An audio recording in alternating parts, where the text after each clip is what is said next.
I am so glad that we are here for this month of February because it's a really, really tricky month. You know, sometimes that cosmic vibration comes in and wow, I know it's going to be a month that's going to lift, that's going to support, that's really going to meet all of the gifts in you and help them expand. And other months come in and they really push and they kind of poke away at different parts of our shadow selves or different parts of challenges that we've probably been working with for a long, long time. And February is much more of that latter, but it's interesting because it's a month of big pressure. I think it will be very likely that you'll feel like you're being squeezed, that your actual energy field will be being pushed from an external force as well as, of course, an internal one.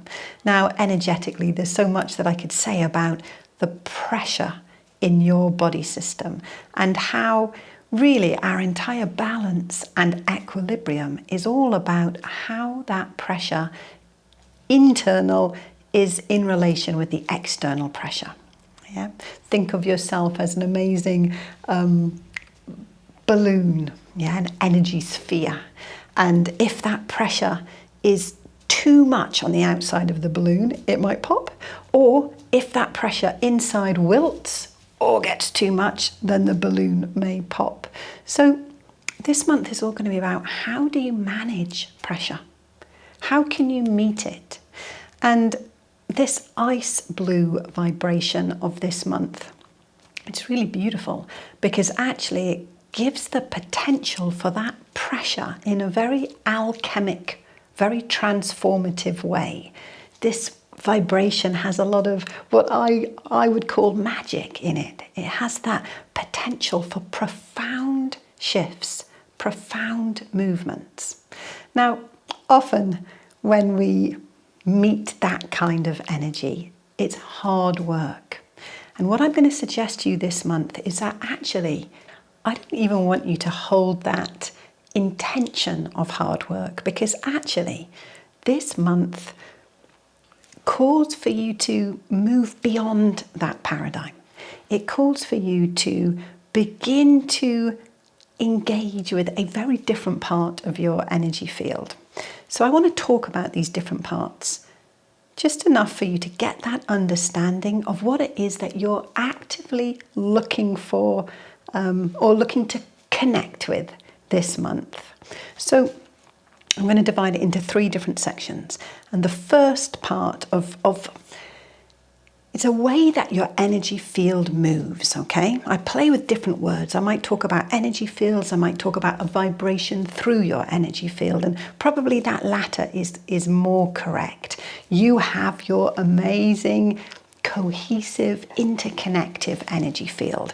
And every part of your energy systems are part of that. So your chakras are part of your energy field. Your meridians are part of your energy field. All of the different ways that we can talk about energy anatomy, put them all together. And that's what I talk about when I'm saying your energy field.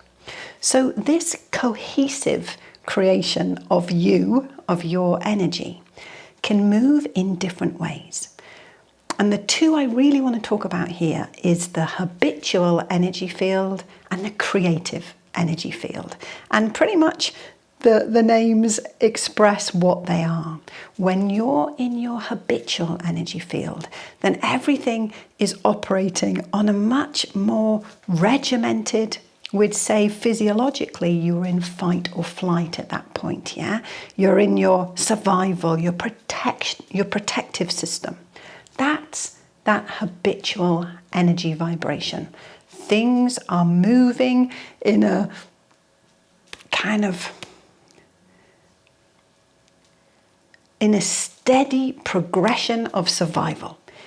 Your functional energy field will keep you breathing, but your habitual energy field will make you breathe in a very shallow way because you're preparing to fight or run.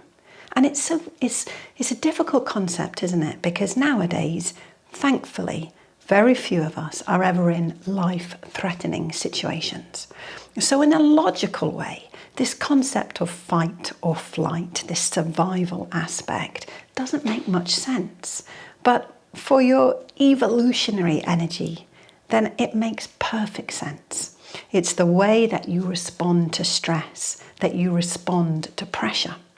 So we need to kind of help our energy systems evolve from that point. And actually to do it is pretty easy. We need awareness and attention. Sometimes they can feel a long way away, but often they're very, very easy. And as you set your intention, then actually you can be more and more in this creative energy field. And there is so much difference between the two. So your creative energy field is when you've moved into that place of expansion or growth, that beautiful movement between your inner energy systems, your core energy, your soul energy, and the outer, the daily life, how you connect with other people. So this beautiful flow of energy looks... If I'm going to explain the difference as to when I look at someone who is in their habitual energy field and I look at the same person when they're in their creative energy field, then one of the very first massively apparently differences is the colour, the vitality, the vibrancy that is alive in the energy system of the person who's now experiencing their creative energy field.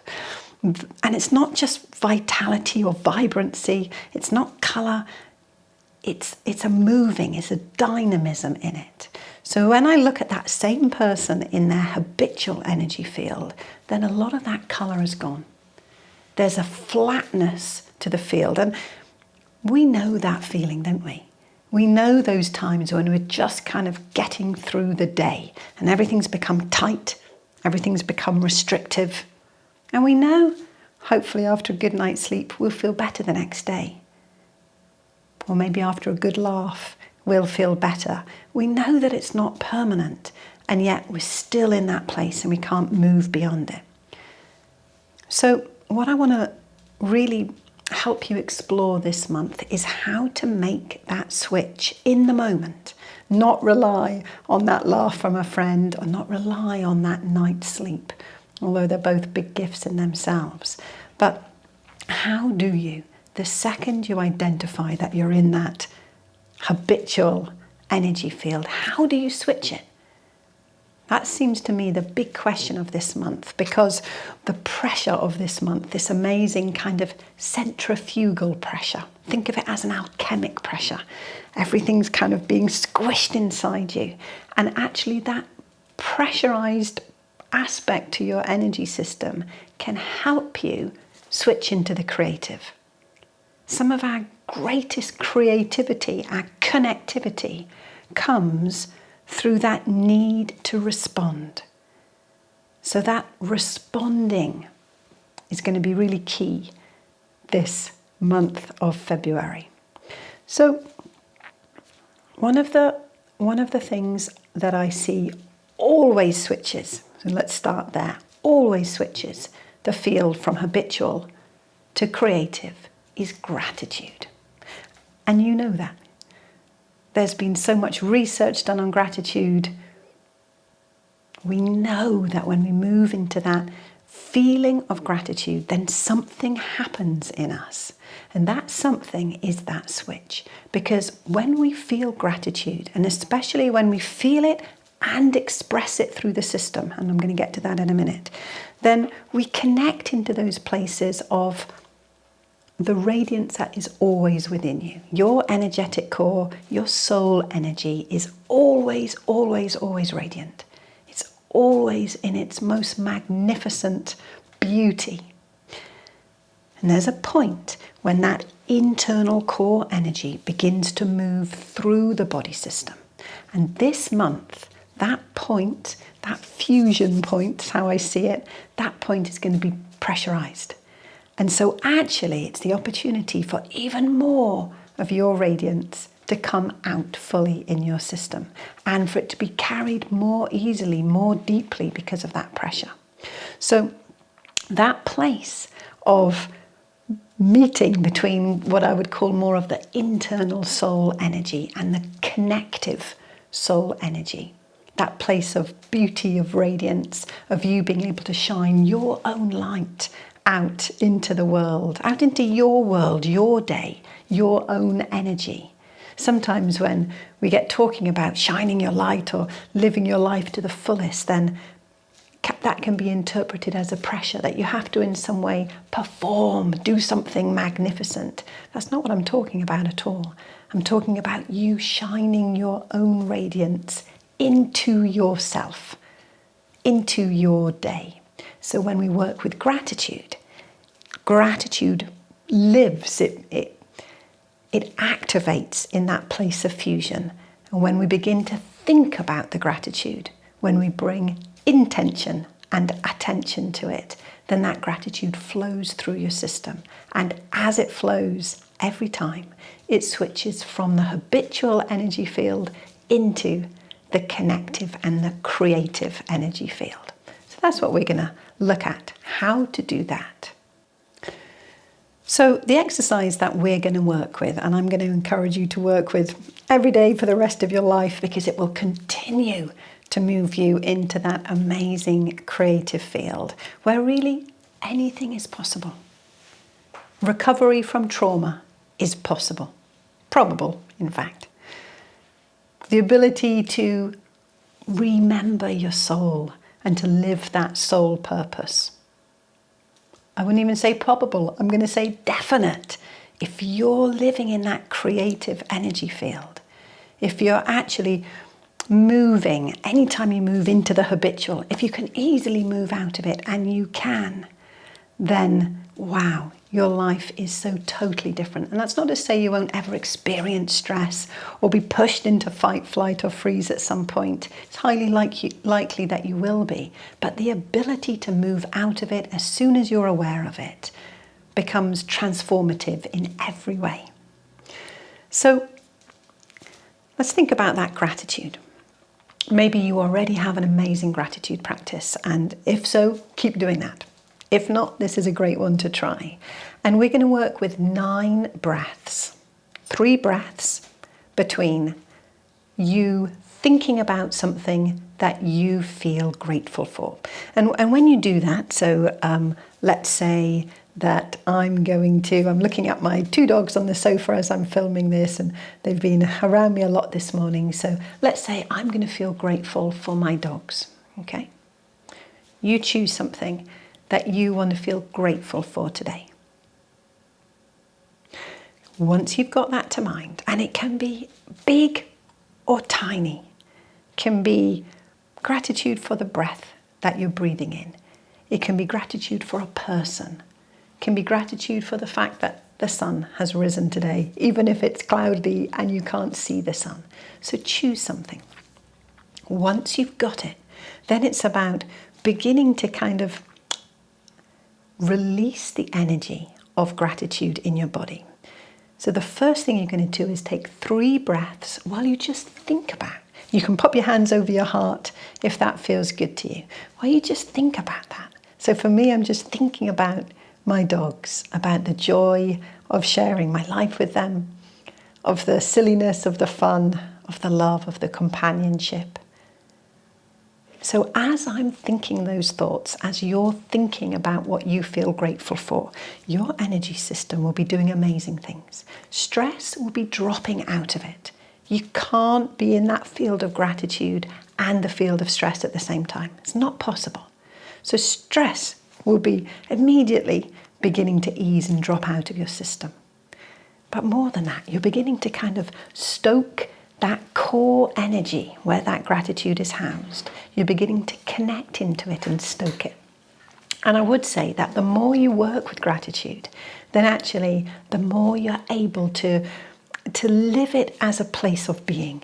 So it's a beautiful, beautiful practice for its accumulative effects as well. All right. So now we're going to take 3 breaths where we begin to move that gratitude from the core and begin to allow it to move out in those connective and creative systems. So for me, instead of me thinking about my dogs, I'm going to think about giving gratitude to those dogs.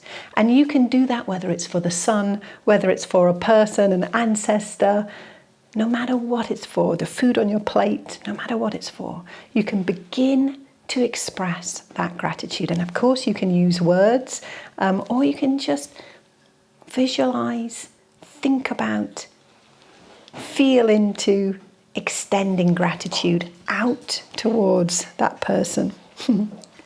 And as I've said that, both my dogs have come off the sofa and come to me. So an easy illustration of the fact that when we begin to connect to something, it's immediately an active connection. So 3 breaths. And maybe for you it's easy just to say thank you. Thank you. I'm grateful for you.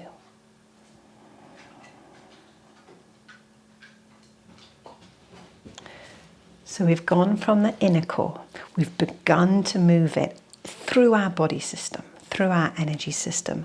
But now we're going to take 3 breaths to actually expand it on a whole different level. And at this point, I want you to go as big as you can in your thoughts. So for me, if I've been thinking about my dogs, then now I'm going to think about all of the dogs in the world, or maybe even all of the animals in the world. I'm going to feel gratitude for all of the animals, all of the creatures in the world. So for you, whatever it is that you've been thinking of, you're going to put it into its biggest conception now. If you've thought about an ancestor, think about all of the ancestors of all of creation. If you've been thinking about food, thank you for the food in front of me. Now you're going to think about all of the, potentially all of the people in the world that are in relationship with helping create the food that we all eat. So you get the concept: inner, connective, and then cosmic. All right, so let's take 3 breaths as you get curious and expand into feeling thankful for, feeling grateful for, expressing that gratitude on that cosmic level.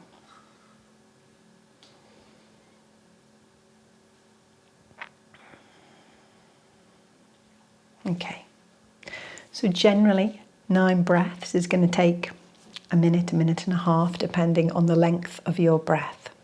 So that's, let's say, 1.5 minutes every day that you work with that simple practice to help move from feeling the pressure of stress into that immense creativity, into that place of experiencing joy, connectivity, ease, health. All of those get more and more activated when you're working within that creative energy field. All right, well, I'm really grateful for the opportunity to share that information with you. Thank you so much for being here, and let me know how that practice goes for you, how this month unfurls for you. Lots of love. Bye-bye.